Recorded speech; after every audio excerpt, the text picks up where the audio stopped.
No. Bueno, pero decilo vos. Nos vamos a casar. Me vuelvo loco. Alimentado el Clafo en Mendoza y no soy invitado, che. Clafo. Qué geniales estos chabones. Mochis. Me propongo reemplazar a Merper, soy un grosso. ¿Por qué te molesta que quiera ser Claffer? Hola, ¿qué haces? ¿Reemplazo a Merper?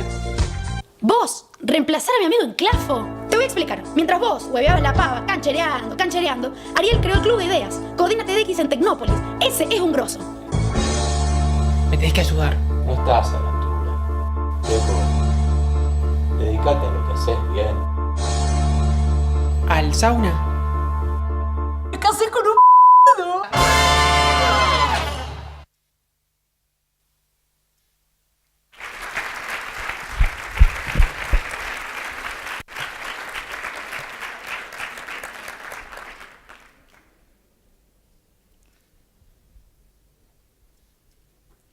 Tengo en mi memoria una noche negra, plagada de estrellitas.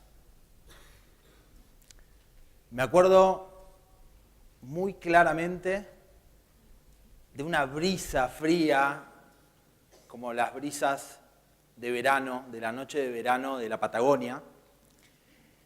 Me acuerdo el contacto con mis compañeros en la ronda, con los brazos, los abrazos. Me acuerdo de un cuento que nos contó nuestro profe. Me acuerdo del olor del fuego que nos daba calor en el centro de la ronda. Me acuerdo muy vívidamente del cansancio que tenía por haber subido aquella montaña en Bariloche. Me acuerdo también del orgullo que sentía por haberlo logrado. Y me acuerdo de todo lo que aprendí en esos campamentos de mi adolescencia, que disfruté tanto y en los que aprendí un montón. Los campamentos son las instancias educativas en las que yo más crecí, en las que yo más aprendí. Esas instancias a las que yo no iba a aprender, no aprendía. Y instancias en las que no iba a enseñar, pero enseñaba. Yo soy docente, soy educador y me dedico hace varios años también a educación y tecnologías. Yo soy diseñador multimedial y mi trabajo hace varios años es pensar cómo podemos enseñar y aprender de maneras innovadoras usando la tecnología que tenemos alrededor para crear experiencias que hagan que lo que aprendemos no nos lo olvidemos jamás. Y hace algunos años estaba trabajando en una escuela y un amigo, un compañero de trabajo, vino y me dijo, che, H, ¿estás siguiendo Malvinas 30? Yo no tenía idea de qué me estaba hablando. Entonces le pregunté, no, Mati, no tengo idea. ¿Qué es? Y entonces me explicó esto. Me dijo, Malvinas 30 es un proyecto en donde unos tipos están haciendo de cuenta durante todo el periodo, durante un mes más o menos, que duró la guerra de Malvinas, pero 30 años después, que son esos mismos días, pero del 82. Día por día, y lo hacen así. Crearon una cuenta de Twitter en donde todos los días tuitean una noticia, que es una noticia escaneada de diarios, de ese periodo y de ese día en particular. Por ejemplo, el 2 de octubre, tuiteaban una nota de diario del 2 de octubre, pero 30 años atrás. Y así todos los días que duró la guerra. Esto por un lado. Y por el otro lado, crearon una cuenta de Twitter desde la cual un soldado tuiteaba todos los días como si fuera ese mismo día, 30 años atrás, desde el frente de batalla. O sea, lo que estaban haciendo es crear una especie de máquina del tiempo, en donde todos los días los medios, a través de una cuenta de Twitter que habían hecho y recopilado, contaban la versión oficial, y por otro lado, una persona, un soldado, que contaba una visión particular que estaba construida a partir de una investigación documental. Anda. Acá funciona y acá no, pero ahí va. Y eso generó un montón de cosas. Eso generó un montón de cosas. La primera cosa que generó es que las personas empezaron a sumarse al proyecto de maneras muy distintas. Mi amigo me contó que lo que él hizo fue empezar a responderle a este soldado desde su cuenta de Twitter personal, como si él fuera, no la persona que es ahora, sino el niño de 9 años que era en la época de la guerra. Y entonces le empezó, incluso encontró las cartas que les escribían en la escuela a los soldados y que nunca les habían llegado a mandar, y le empezó a sacar fotos de esas cartas que estaban en la casa de la madre y a mandárselas a este soldado, que era un soldado de ficción, pero que estaba generando un efecto en el público. Esto es lo que hizo mi amigo. Pero un par de días después pasó algo increíble. Para mí, esto que les voy a contar ahora me rompió la cabeza. Una persona en el sur empezó a tuitear desde otra cuenta, que esta vez no era parte del proyecto, porque las otras dos cuentas de Twitter eran como parte del proyecto. Una persona apareció y empezó a responderle al soldado y al medio de comunicación. Y era como un otro punto de vista desde otro punto del campo de batalla. Esos mismos días, ¿no? Sigamos la cronología, estaba pasando en tiempo real. Y un tiempo después nos enteramos que esta persona era un excombatiente, que no había hablado de la guerra desde que había terminado la guerra, que su madre le había devuelto sus cartas que le mandaba cuando estaba en el frente, y que a partir de este proyecto había empezado a desempolvar esas cartas y a hacer catarsis de alguna manera, y a participar de este proyecto contando su experiencia desde su punto de vista particular, usando sus cartas, que eran su propia crónica. Yo vi esto, no lo podía creer. Me pareció increíble lo que hacían. Yo trabajo con tecnologías, me gustan, me parecía muy impresionante, pero también me parecía increíble que habían generado eso en las personas. Y cuando yo vi esto, ¿vieron cuál? ¿Les pasó alguna vez que ven una cosa inmediatamente y quieren ir a hacerlo? O sea, no pueden esperar porque los entusiasma tanto que tienen que ir y hacer algo con eso. A veces no tiene nada que ver. Por ahí aprendieron algo de cocina y ustedes se quedan otra cosa y en el medio aparecen una licuadora en el medio de la empresa. Una cosa medio así me pasó a mí cuando yo vi esto en la escuela. Dije, tengo que hacer algo con esto. Y entonces creamos un proyecto que se llamó Quiere el pueblo votar. Claro, el proyecto anterior lo hizo un periodista que se llama Álvaro Liuzzi, un enorme periodista que ahora tengo el privilegio de contar entre mis amigos. Y él no lo hizo con la intención de enseñar. Él lo hizo pensando en una producción de medios. Él quería contar una historia, pero no quería enseñar un contenido. Y yo como docente tenía el desafío, ¿cómo podemos trasladar esto que estaba pasando ahí a la escuela y además agregarle un contenido educativo? Entonces creamos este proyecto, Quiere el pueblo votar, que funcionaba así.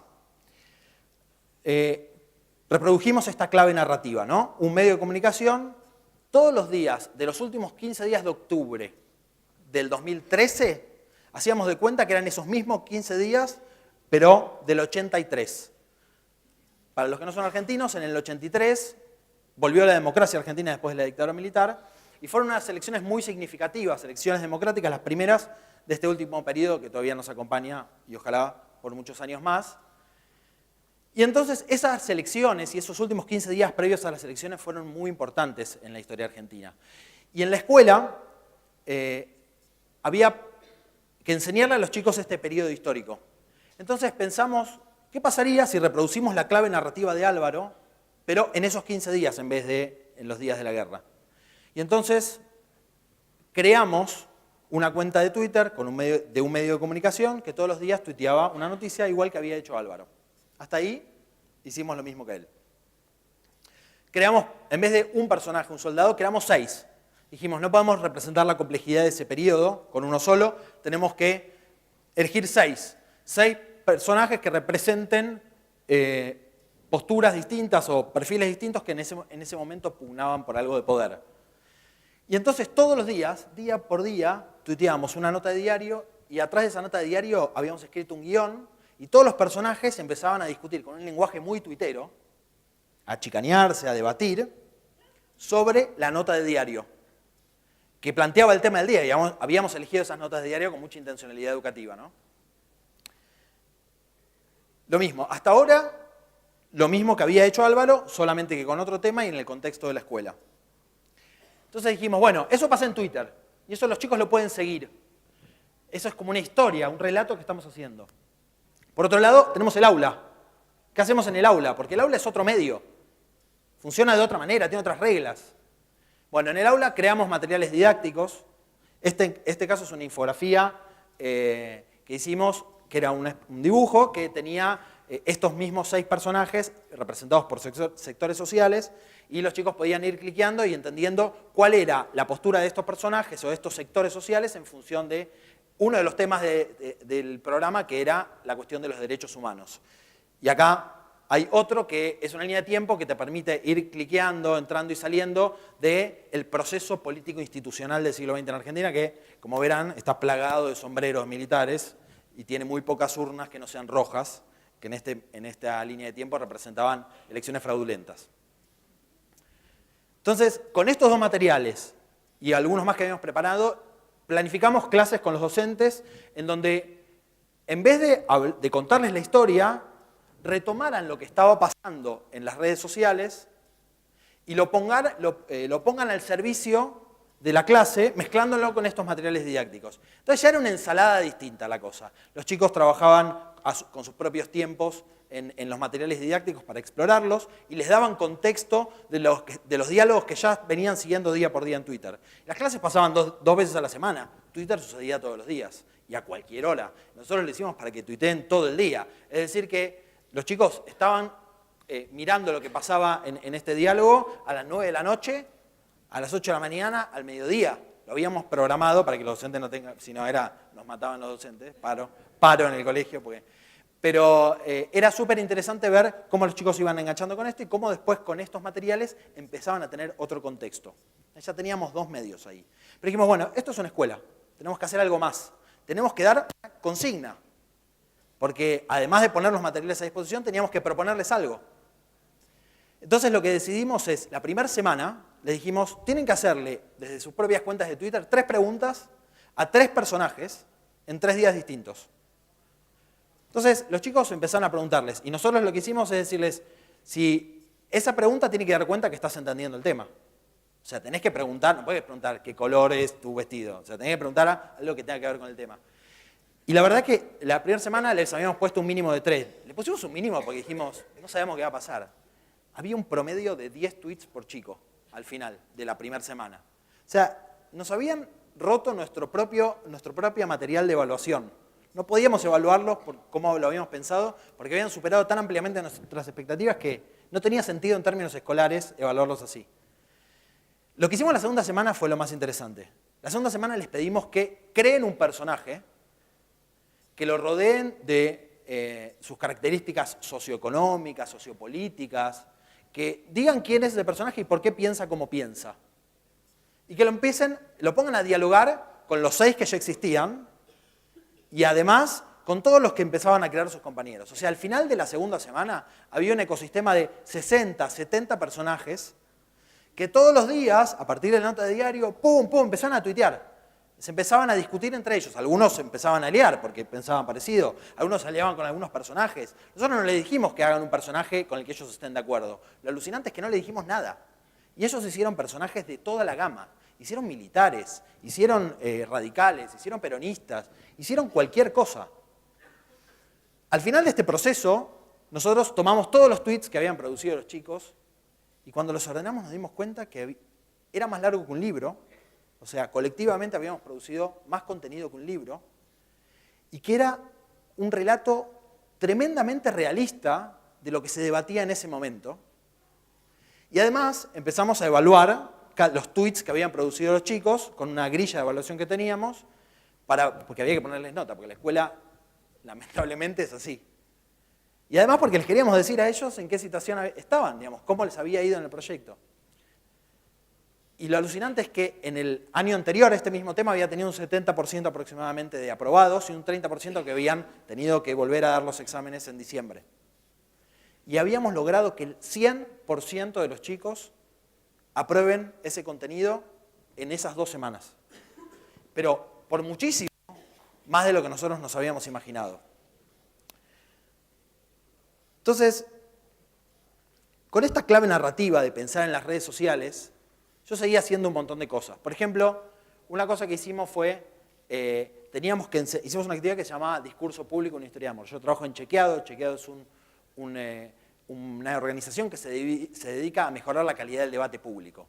Básicamente lo que hacemos es chequear frases que dicen políticos, medios de comunicación, empresarios, contrastarlas con datos y contarle al público, bueno, esto dijo este político, estos son los datos que tenemos sobre esa afirmación que encontramos, estos son las opiniones de especialistas, lo que dijo el político es verdadero, falso o algo en el medio, ¿no? Entonces, yo tenía que enseñarle a chicos, adolescentes, yo soy el coordinador de educación y mi tarea era enseñarle a chicos adolescentes cómo participar de este modo del debate público, o sea, cuando discutimos sobre lo que nos importa a todos.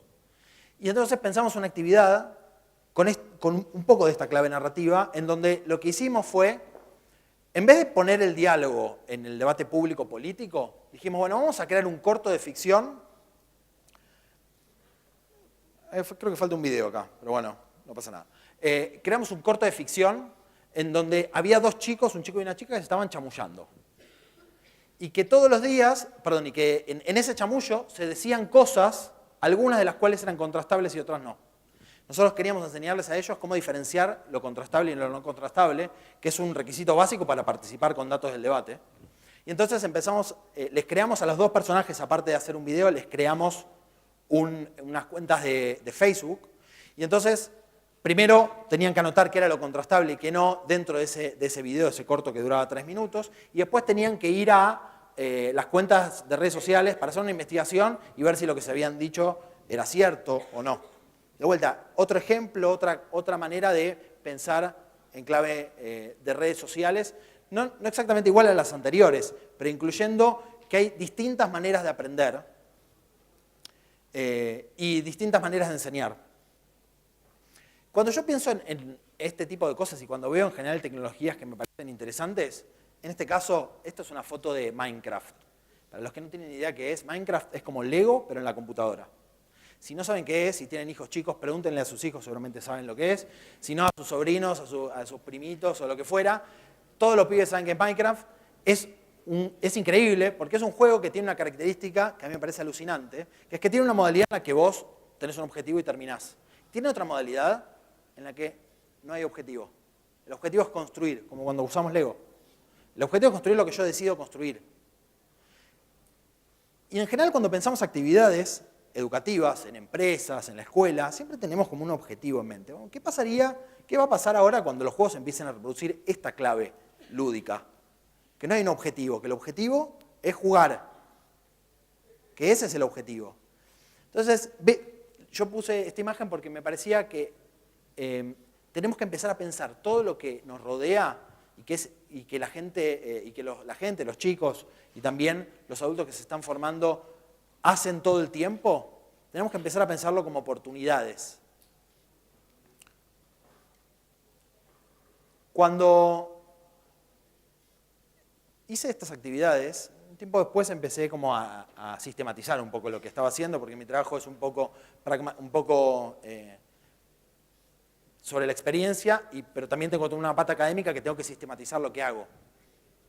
Me puse a pensar qué era lo que me había traído tanto de esto. Entonces empecé a darme cuenta que había algo en los campamentos de mi adolescencia que tenía mucho que ver con estas cosas que había hecho después. Entonces fui y le pregunté a un amigo que se llama Mariano Sigman, es un neurocientífico, lo que él hace es neurociencia cognitiva, o sea, se dedican a investigar cómo el cerebro aprende, básicamente.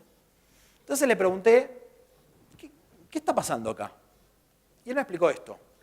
Me dijo, Cuando el cerebro aprende, básicamente lo que hace es sinapsis, o sea, las neuronas se conectan entre sí, generan como redes entre neuronas, yo lo estoy explicando muy rápidamente, y si hay algún neurocientífico en la sala, le pido disculpas, pero básicamente hacen sinapsis y se crean redes de neuronas. Y esas redes son como, representan pensamientos, recuerdos, etc. Cuando estamos motivados, cuando nosotros estamos motivados, nuestro cuerpo genera un neurotransmisor que se llama dopamina. Y esa dopamina es como nafta para que se generen estas conexiones. Es lo que genera que esas conexiones se generen mucho más rápido. Es lo que hace que esas conexiones se generen mucho más intensamente. Entonces, cuando estamos motivados, aprendemos más.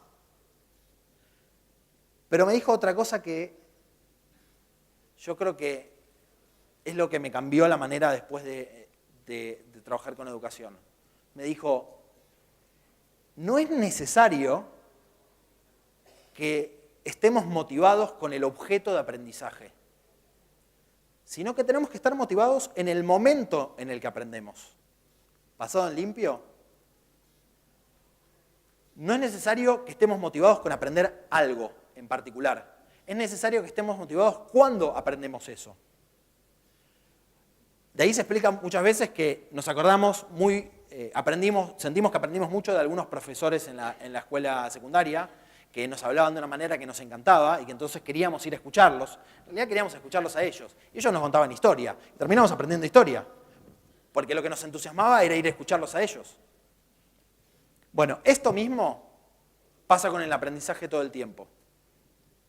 Y la neurociencia nos estaba diciendo además que eso tiene un correlato neuronal.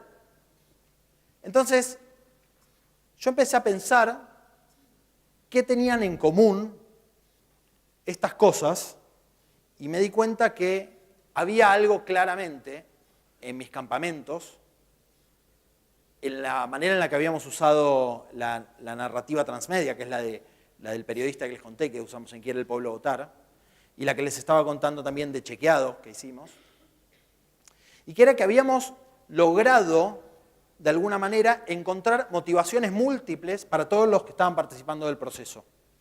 Y además habíamos encontrado canales múltiples, o sea, diferentes medios, para que cada uno se sienta cómodo con otro.